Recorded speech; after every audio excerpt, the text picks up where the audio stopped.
আমরা মুসলমানরা সারা দুনিয়ায় বিভক্ত, বিভাজিত, একে অপরের সাথে যুদ্ধে লিপ্ত। এখন এই মুহূর্তে আমাদের অস্তিত্বের প্রশ্ন, আমাদের জাতিসত্তার প্রশ্ন। এই মুহূর্তে আমাদের ওয়াহাদাতে উম্মত, একতার ডাক দিতে হবে, এক প্ল্যাটফর্মে আসার প্রয়াস চালাতে হবে।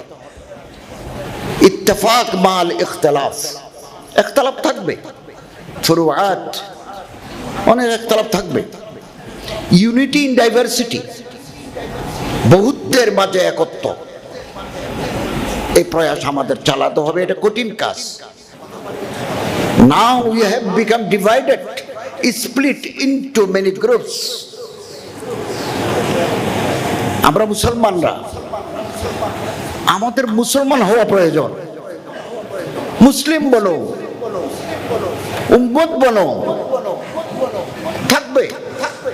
আমার মাযহাব আলাদা, আমার মাসলাক আলাদা, আমার মাশরাফ আলাদা, আমার নিসবত আলাদা, কিন্তু আমার এবং আপনার মধ্যে ঐক্যের বন্ধনের সূত্র আছে। আপনি, আমার আল্লাহ আপনার আল্লাহ এক, আমার রসুল আপনার রসুল এক। আপনি সাহাবায়ে কেরামদের মহব্বত করেন, আমরা সাহাবায়ে কেরামদের মহব্বত করি। আপনার কিবলা এক, আমার কিবলা এক, আপনার কোরআন এক, আমার কোরআন এক। হতে পারে তরিকা নিসবত মধ্যে বেশ কম আছে, কিন্তু গোড়ায় আমরা এক। এই সূত্র ধরে নিজের মাসলাকের ঊর্ধ্বে উঠে আমরা কালেমায়ে তৈয়্যিবার রজ্জুকে ধারণ করতে পারি। এখন আমরা কুল্লু হিজবিন বিমা লাদাইহিম ফারিহুন, নিজেরা নিজেদের নিয়ে খুশি, বৃত্তবন্দী, বৃত্তের বাইরে যেতে চাই না। আমার বৃত্তের ভিতরে কেউ আসলে তিনি আমার ভাই, আমার বৃত্তের বাইরে গেলে তিনি আমার হাদফগাহ, তাকে আমি টার্গেট করব। আপনি যুগে যুগে লক্ষ্য করবেন, অন্যরা যা ক্ষতি করেছে, আমাদের নিজেদের লোকেরাই আমাদের নিজেদের ক্ষতি করেছে বেশি।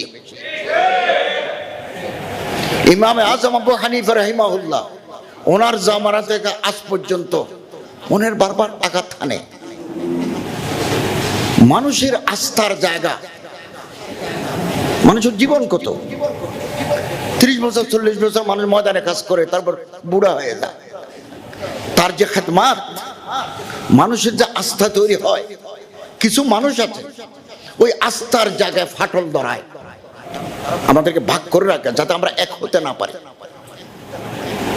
আমাদের ভাবতে হবে, ফিকির করতে হবে এবং ঐক্যের প্ল্যাটফর্ম আমাদের তৈরি করতে হবে।